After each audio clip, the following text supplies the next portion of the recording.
उन प्रातिहार के माध्यम से। क्या कंफ्यूजन हो रहा है? क्या समझ में आया? कुछ नहीं समझ में आया? थोड़ा थोड़ा समझ में आया? क्या नहीं समझ में आया आप बताओ? हाँ, ये समझ में आ गया। प्रातिहार सहित, अष्ट प्रातिहार सहित प्रभु पूजनीय है, पर छत्रत्रय पूजनीय नहीं है। कथनचित वो पूजनीय भी है, कथनचित वो नहीं भी है। यदि वो सेपरेट है, अलग है, तो वो पूजनीय नहीं है। लेकिन वो प्रभु के साथ हैं तो वो भी पूजनीय है। दृष्टि में उस ओर हमारा ध्यान आना चाहिए। 12.5 करोड़ वाद्य यंत्र। हाँ, क्या हुआ?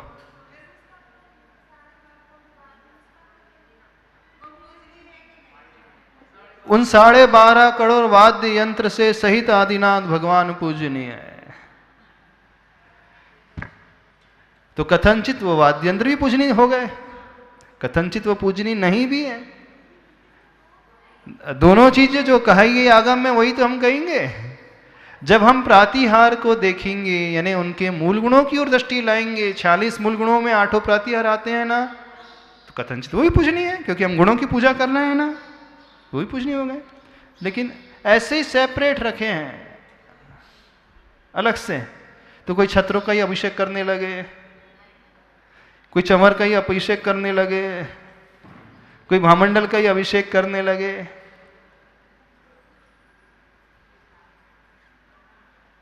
कुछ समझ में आया?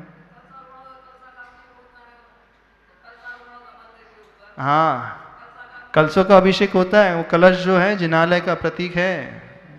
9 देवताओं में चैत्यालय आता है कि नहीं?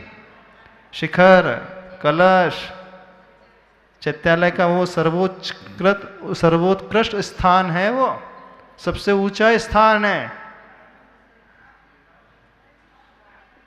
तो वो पूजनीय तो है। हाँ महाराज जी, 12.5 करोड़ प्रकार के बाजे बजते हैं या 12.5 करोड़ संख्या 12.5 करोड़ वाद्य यंत्रों की आती है। वो रिपीट भी हो सकते हैं, हाँ, मतलब हो सकते हो। कई ढोल, कई नगाड़े। हाँ, कई तुरंग बज सकते हैं, कई ढोल बज सकते हैं, कई नगाड़े बज सकते हैं। 12.5 करोड़ मतलब जैसे कोई सॉन्ग कंपोज होता है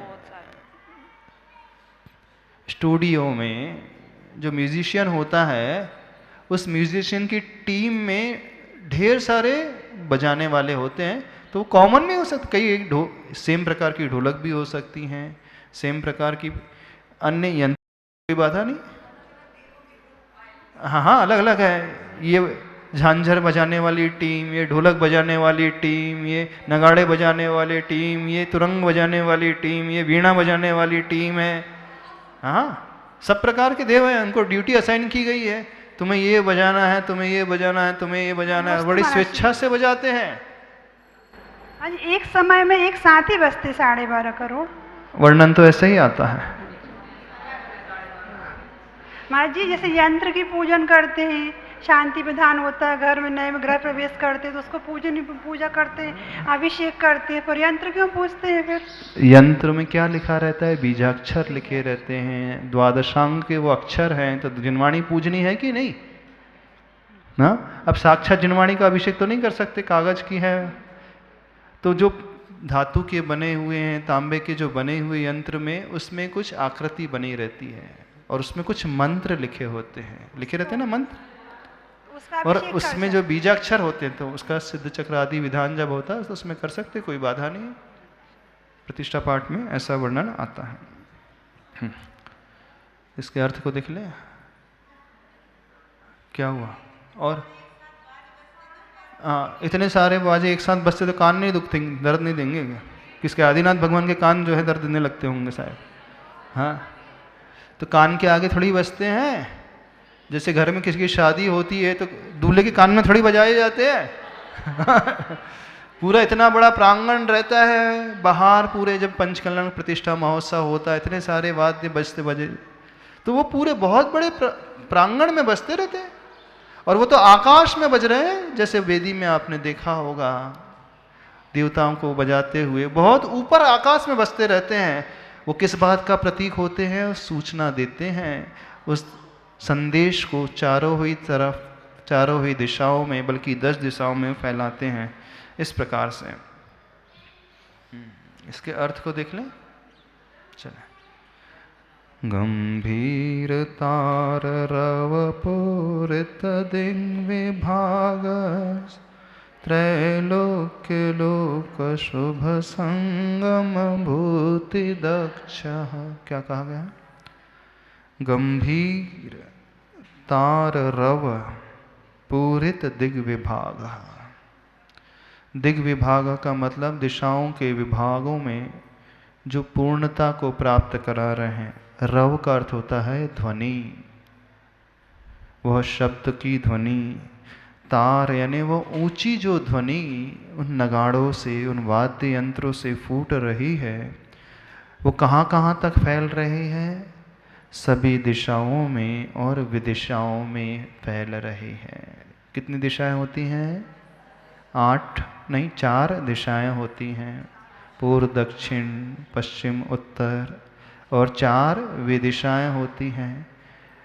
पूर्व और उत्तर के बीच में नॉर्थ ईस्ट जो होती है ना, ईशान। ईस्ट और साउथ के बीच में साउथ ईस्ट जो होती है, आग्नेय। साउथ और वेस्ट के बीच में साउथ वेस्ट जो होती है वो नैऋत्य। वेस्ट और नॉर्थ के बीच में नॉर्थ वेस्ट यानी वायव्य। 4 ये विदिशाएं हो गई। 4 दिशाएं हो गई, 4 विदिशाएं, तो 8 हो गई। और ऊर्ध्व दिशा और अधो दिशा। जब आप बोलते हैं, शब्द का उच्चारण करते हैं, तो वह शब्द जो मुख से निकलता है कहाँ तक फैल जाता है? ब्रह्मांड में चारों तरफ फैल जाता है, सब जगह। हमारे मुख से ओम जैसे हमने उच्चारण किया तो ओम की वह वर्गणाएं निकली और सब तरफ फैल जाती हैं, ऊपर नीचे आजू बाजू, चारों दिशाओं में, चारों विदिशाओं में। तो 10 दिशाओं में, विदिशाओं में वह शब्द की ध्वनि फैलने वाली होती। तो ऐसे ही वो देवताओं के द्वारा बजने वाले जो वाद्य यंत्र हैं, वो कैसे ध्वनि को उत्पन्न कर रहे हैं? गंभीर तार रव पूरित दिग्विभाग। उन दिशाओं के विभाग को पूर्ण करने वाले, उस गंभीर ध्वनि को उत्पन्न करने वाले क्या है? त्रैलोक्य लोक शुभ संगम भूति दक्ष। त्रैलोक्य का अर्थ होता है 3 लोक। 3 लोक में रहने वाले जो शुभ जीवादि हैं, उन शुभ समागम की संपत्ति को देने में समर्थ भूति दक्ष। शुभ संगम भूति दक्ष। क्या अर्थ हुआ इसका? शुभ यानी अच्छा, मांगलिक। शुभ का संगम जो होता है, ऐसी विभूति को, ऐसे वैभव को देने में जो सामर्थ्य रखे हुए हैं, निपुण हैं। अब देखना, दुंदुभी प्रातिहार क्या देने वाला है? 3 लोक में रहने वाले जीवों को उनके शुभ समागम की विभूति को देने में समर्थ होते हैं। विभूति, भूति का अर्थ क्या हुआ? वैभव, संपत्ति, विभूति। समस्त प्रकार की संपत्ति को देने में जो सक्षम है। बहुत बड़ा रहस्य छिपा हुआ है। आप कौन सी संपत्ति चाहते हो? संसारी जीव क्या चाहता है? क्या चाहते हो? कौन सी संपत्ति? ये चाहिए, ये चाहिए, और क्या चाहिए? ये चाहिए ना? नहीं चाहिए? पैसा चाहिए, घर चाहिए, गाड़ियाँ चाहिए, ज्वेलरी चाहिए, सांसारिक वैभव चाहिए, कुल मिलाकर के ये चाहिए ना? और कुछ चाहते हो? आत्मिक वैभव कोई नहीं चाहता, जितने बैठे हैं ना इसमें से। किसी को आत्मा आत्मा नहीं चाहिए, सही कह रहे हैं। किसी को अपनी आत्मा चाहिए? अच्छा, कितने लोगों को आत्मिक वैभव चाहिए? आत्मिक वैभव क्या होता है ये पता है कि नहीं होता है? नहीं होता। यदि हम आपसे कहें कि प्रभु की भक्ति से आत्मिक वैभव मिलता है, तो आप क्या समझोगे? इसको इमेजिन भी कर सकते हो आप, कल्पना भी कर सकते हो। आत्मिक वैभव किसे कह जाते हैं? इतने दिन से स्वाध्याय कर रहे हो, इतने दिन से सुन रहे हो। हाँ, आत्मिक वैभव का अर्थ क्या होता है? कौन हमें बताएगा? बताएगा? हाँ, बताना। हाँ, नहीं, वैभव, आत्मा का वैभव का मतलब क्या हुआ? डर लग रहा है बताने में कि नहीं पता? कितने लोगों को आत्मिक वैभव चाहिए, आत्मिक भूति चाहिए?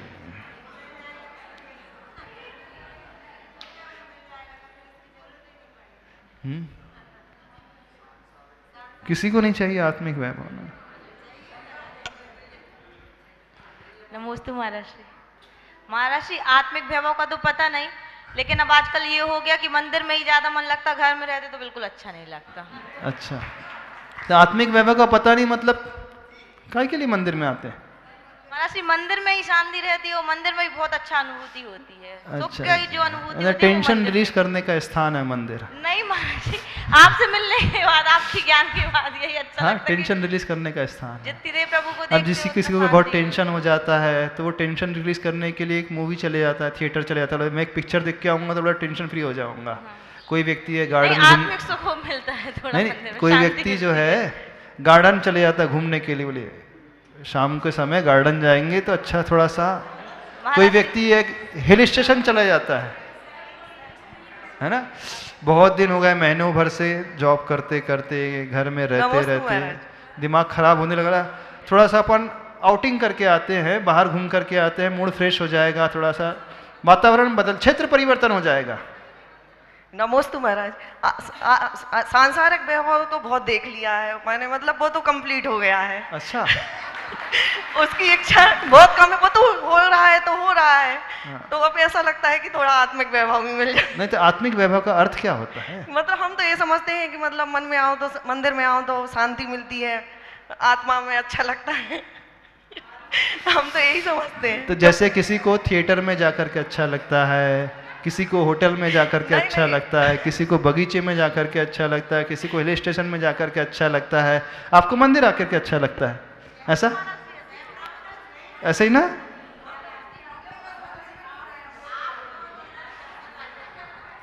क्यों? मंदिर में मतलब अच्छा लगता है, मन में शांति मिलती है। बोले यहाँ किचकिच नहीं होती है, घर में जाते बच्चे किचकिच करते रहते हैं, घर में भी किचकिच नहीं होती है, सास बहू की किचकिच होती रहती है, भोजन बनाना रहता है। घर में भी किचकिच नहीं होती, मतलब ऐसा लगता है कि अब संसार छोड़ दे। अब संसार आसार है। अब वो छड़क बहरा के तो कभी कभी होता है, प्राय चाहे जब हो जाएगा। अब बहुत सारे लोगों के लिए मंदिर, गुरु जानते हो कैसे होते हैं? टेंशन रिलीज करने का साधन, मूड फ्रेश करने का साधन है ना? नहीं है? बोले दिन भर थक जाते हैं, हफ्ते हफ्ते भर तक लगे रहते हैं तो बोर होने लगते हैं, टेंशन होने लगता है, तो बोले थोड़ा सा यहाँ जाएंगे तो मूड फ्रेश हो जाएगा, ऐसे ना? हाँ, बोला शांति पाने के लिए आ रहा है। कौन सी शांति पाने के लिए? घर में बड़ी किचकिच होते रहती है। आत्मा की शांति के लिए। आत्मा की शांति? तो आत्मा की शांति से मतलब क्या? हम यही तो जानना चाह रहे हैं। महाराज जी, जब मंदिर में रहते और कहीं भी जैसे जाते हैं घूमने फिरने तो कर्म बंधते हैं, और मंदिर में आके कर्म अपने आप छूट जाते हैं, भले ही कुछ करो चाहे ना करो, लेकिन मंदिर में बैठते उतनी देर पुण्य का अच्छा, बंध मंदिर होता में है, आकर कर्म तो टूटते कर्मों हैं? का क्षय होता है। कुछ करो अथवा ना करो, मंदिर में कर्म नहीं बनते? नहीं, मंदिर में अपन ऐसे भाव ही नहीं होते कि अपन कर्म बांधे जैसा कुछ अच्छा, काम कोई करें। व्यक्ति है निंदा पुराण ग्रंथ का स्वाध्याय कर रही है तो कर्म नहीं महाराज जी, बनेंगे? हम लोग नहीं करते, हम लोग तो मौन ही रहते हैं मंदिर में, बहुत कोई काम नहीं है वाला, और टाइम भी नहीं रहता महाराज जी हम लोग को, जितना भी रहता उतना धर्म ध्यान किया और अपने फटाक से घर। कोई निंदा पुराण ग्रंथ का स्वाध्याय कर रहा है तो उसे कर्म नहीं बनेंगे? महाराज जी, हम लोग स्वाध्याय में ही नहीं बैठते, घर पे ही कर लेते जो भी करना होता है।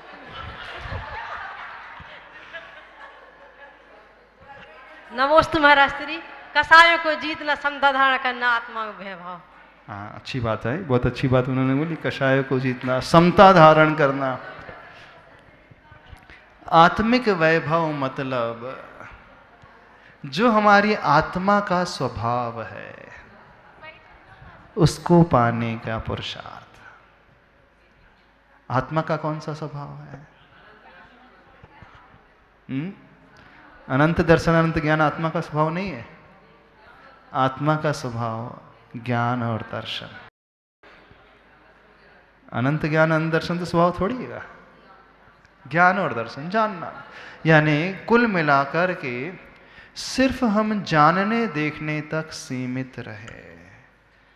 कुल मिलाकर के हम कषाय के उद्रेक से न भरे। हर हाल में जो व्यक्ति समता को पाने का इच्छुक रहता है। आप जो कह रहे थे शांति मिलती है, दो प्रकार की शांति होती है, समझना।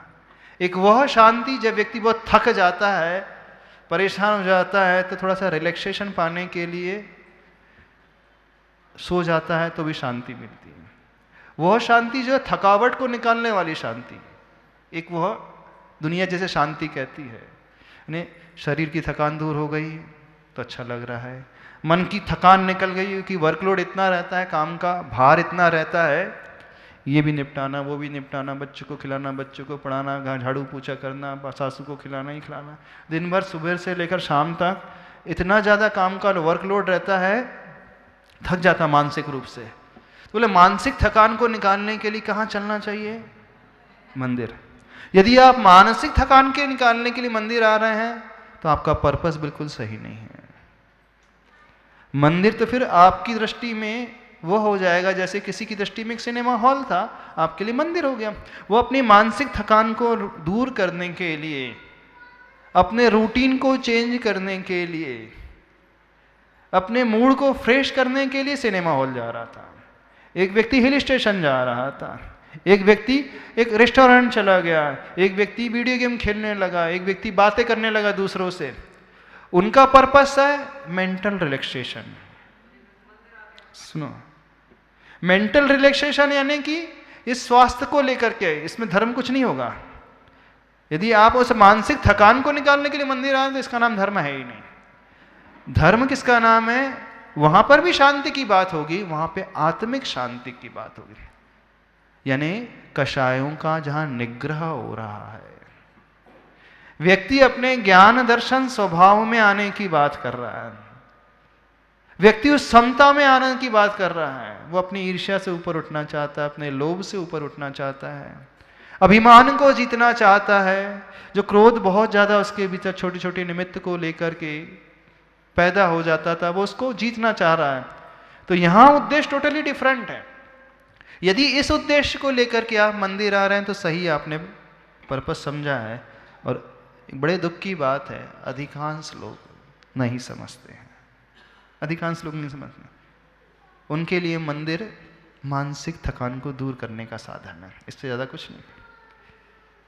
एक व्यक्ति है जब बहुत थक जाता है मानसिक रूप से, जो कुछ डॉक्टर्स होते हैं जब वो बहुत ज़्यादा ऑपरेशन आदि कर लेते हैं, दिन भर बिजी रहते हैं, वो ऑपरेशन थिएटर में 3-3 ऑपरेशन कर लिए, 4-4 ऑपरेशन कर लिए, थक गए तो उसे थोड़ा सा एक पैग लगा लेते हैं। सुनना ध्यान से।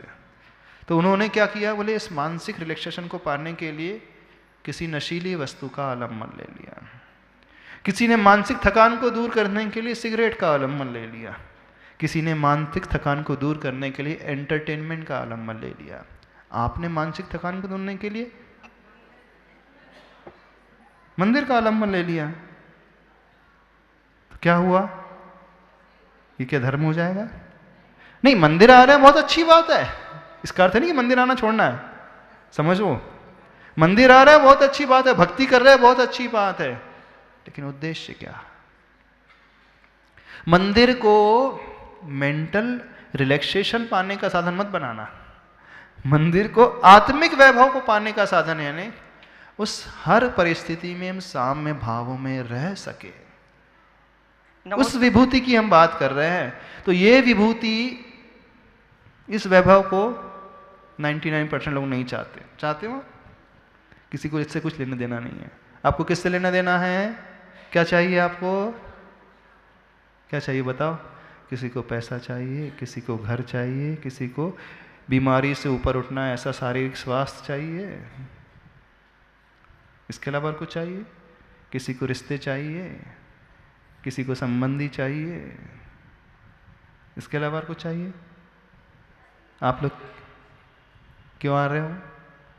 हाँ बोलिए। नमस्ते महाराज। मानसिक शांति के लिए यदि मंदिर आके हम धार्मिक क्रियाएं करें तो वो गलत रहेगा क्या? क्या मानसिक शांति के लिए यदि धार्मिक क्रियाएं करें, मतलब पूजा पाठ करें या पुण्य तो मिलेगा, उसमें भी पुण्य मिलेगा, लेकिन उद्देश्य सही नहीं आया हुआ है। तो आपने तो जैसे एक डॉक्टर का रूप ले लिया, तो भगवान को डॉक्टर मान लिया। थोड़े बाद डॉक्टर के पास जाऊंगा, एक दवाई दे देगा। कुछ लोग नींद की गोली खा करके एकदम हाँ सो जाते हैं। तो ले भगवान की स्तुति कैसे? नींद नहीं आ रही थी, इस कारण भगवान की स्तुति। तो फिर मानसिक शांति के लिए कहाँ जाएं? सब लोग यही कहते मानसिक मन नहीं लग रहा, चलो मंदिर चले। मानसिक शांति के लिए आना तो मंदिर ही है। सुनो, अब आप बोलोगे महाराज जी आप अभी मना कर रहे थे, फिर करने लगे आना मंदिर है। आना आत्मिक शांति के लिए, आत्मिक शांति को पाने के लिए आओगे तो मानसिक शांति तो अपने आप मिल ही जाएगी। जब हम कहेंगे कि हमें समता के भाव में रहना है, कषायों को जीतना है, उससे ऊपर उठना है, तो अपने आप मानसिक पीस, मेंटल पीस तो अपना भी मिलने वाली है। अंतर समझ में आ रहा है? नहीं समझ में आ रहा है? नहीं समझ में आया? आत्मिक वैभव को पाने के लिए यह भक्ति की जा रही है, तो ये मेंटल रिलैक्सेशन अपने आप मिलने वाला है।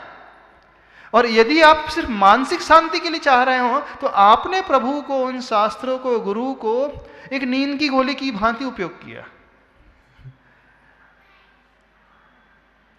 बहुत अच्छी क्रिया और इसमें पुण्य आश्रय होगा, लेकिन यहीं तक सीमित रहेगा, इससे ज्यादा लाभ नहीं होगा, हम ये कहना चाह रहे हैं। लेकिन असली पर्पस को समझोगे तो बहुत अधिक लाभ होगा। हाँ महर्षि, जैसे हम लोग के नॉन जैन फ्रेंड्स रहते हैं और जैन भी रहते हैं, तो मतलब मुझे तो इतना पता है कि हम लोग अपने मतलब जब कंफर्टेबल होता है तब मंदिर आते हैं।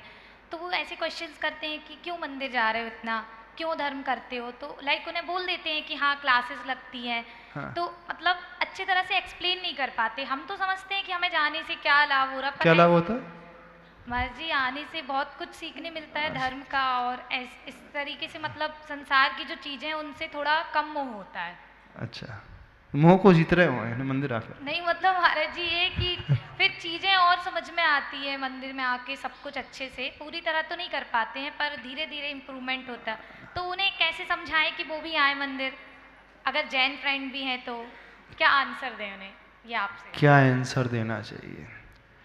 धर्म को पालने से, धर्म को सुनने से, उपदेश को सुनने से, अध्ययन करने से, भक्ति करने से व्यक्ति का व्यवहारिक जीवन बहुत सुंदर बनेगा। उसकी प्रैक्टिकल लाइफ जो है बहुत अच्छी हो जाएगी। वो अपने व्यवहार में बैलेंस बनाना सीख जाएगा। वो हर क्षेत्र में सामंजस्य स्थापित करना सीख जाएगा। वह उस क्षमा के भाव से अपने आप भरता जाएगा। छोटी छोटी बातों में जो उसे जो विकल्प होता है, टेंशन से वो भर जाता है, वो इनको इग्नोर करता चला जाएगा, इससे बहुत ऊपर उठता चला जाएगा। यानी उसके भीतर जो बहुत ज़्यादा ईगोइस्टिक बनने की भावना रहती है, अभिमान की भावना, वो धीरे धीरे कम होते चले जाएगी। जब जब निमित्त मिलते हैं वो छल कपट करने लगता है, तो इनसे भी वो ऊपर उठने लगेगा।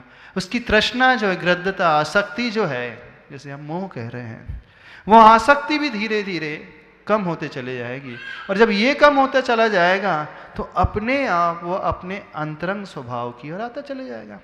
यानी मंदिर आने से सबसे बड़ा जो लाभ है, उसका बाहरी व्यवहारिक जीवन बहुत अच्छा बन जाएगा और आंतरिक जीवन भी बहुत अच्छा बन जाएगा।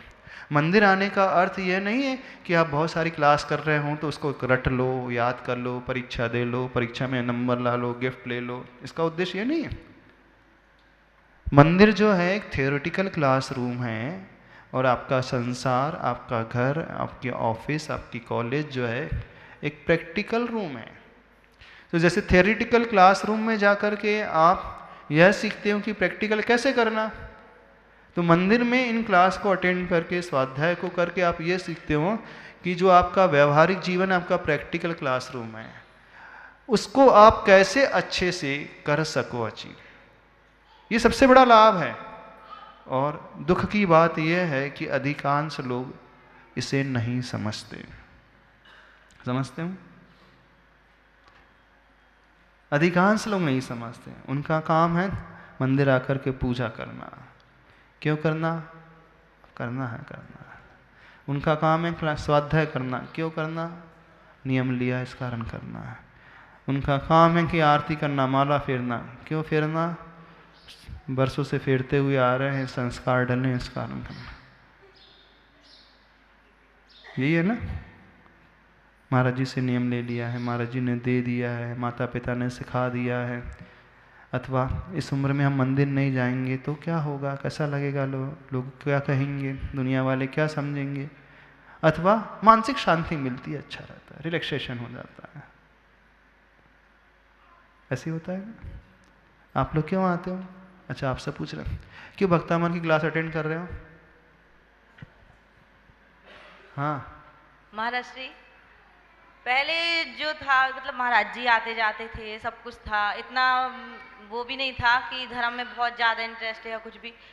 पर महाराज श्री, आपका जो प्रैक्टिकल नॉलेज है, जो व्यवहारिक जीवन में बहुत ही यूज़फुल रहता है। मतलब हम जैसे जितने लोगों से जुड़े हैं, हमारे भैया दिल्ली में जॉब करते हैं, वो बहुत कम मतलब धर्म से और ये क्रियाओं से बहुत कम प्रभावित थे। लेकिन महाराज जी जब से आपके जैसे स्टेटस डालते हैं और उनको क्लासेस का वो सेंड करते, वो उनमें भी बहुत ज़्यादा चेंजिंग आई है। मतलब कि जो अब ये तो नहीं बता सकते कि पहले से था या कुछ भी, इतना नॉलेज भी नहीं है धर्म का, लेकिन जितना मिल रहा है और जितना जो कुछ कर पा रहे हैं, उतने में ही लगता है कि अपना कल्याण कर सकते हैं। हाँ, तो ये व्यवहारिक जीवन में यदि बदल रहा है आपका, इसमें परिवर्तन आ रहा है, तो समझना आप लाभ ले पा रहे हैं। और जैसे 3 महीने पहले थे वैसे भी ही आज भी हैं, तो फिर आपसे मार्क्स के लिए पढ़ाई कर रहे हैं, भीड़ बढ़ाने के लिए काम कर रहे हो, टाइम पास के लिए आ रहे हो, अथवा मूड फ्रेश करने के लिए आ रहे हो, अथवा मेंटल रिलैक्सेशन के लिए आ रहे हो, अथवा क्या करें, बैठे बैठे घर में बोर हो जाते, चलो, है ना? नहीं नहीं नहीं, अब घर में क्या करें, अब टीवी तो कभी भी देख लेंगे, मोबाइल में कभी भी सुन लेंगे, थोड़ा महाराज जी को भी सुन करके आ जाते हैं, ऐसे है ना? यानी अधिकांश लोग पर्पस नहीं जानते, प्रयोजन नहीं समझते। आप छोड़ दो, पुराने लोग भी नहीं जानते होंगे प्रयोजन। जानते हैं? 7 प्रतिमा क्यों ली आपने? कितनी प्रतिमा है? क्यों ली? आत्म कल्याण के लिए। हाँ, इन्हें तो पता है आत्म कल्याण, तो स्वाध्यायशील है। आत्म कल्याण के लिए, आत्म वैभव को पाने के लिए। बाकी लोगों को आत्म वैभव नहीं चाहिए ना? यहां पे क्या कहा गया है? शुभ संगम भूति दक्ष। क्या चाहिए? सांसारिक वैभव चाहिए। महाराज जी बेटा है, थोड़ा सा उसका कुछ हो जाए, हाँ, बेटे का सब कुछ अच्छा अच्छा हो जाए, बेटी का सब कुछ अच्छा हो जाए। देखो, वस्तु स्थिति जो है, रियलिटी यही है अधिकांश लोगों की, यही नहीं है? हाँ, क्या हो रहा है? आवाज ही नहीं आ रही, क्या बोलना है?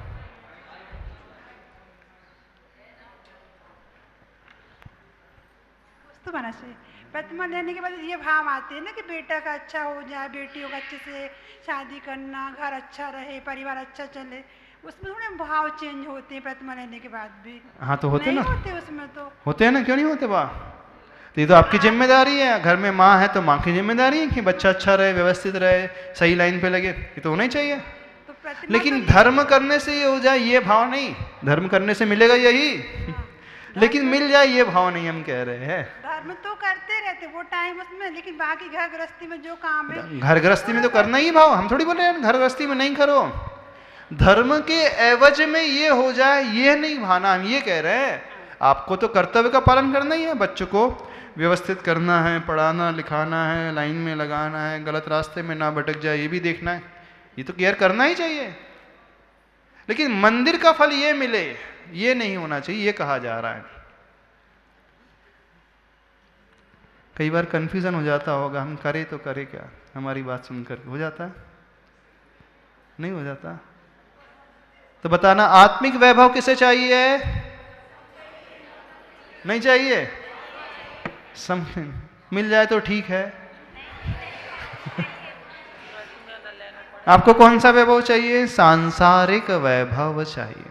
हाँ दोनों चाहिए ना, हाँ दोनों चाहिए, तो दोनों की आवश्यकता होती है। तो क्या है? त्रैलोक्य लोक शुभ संगम भूति दक्ष।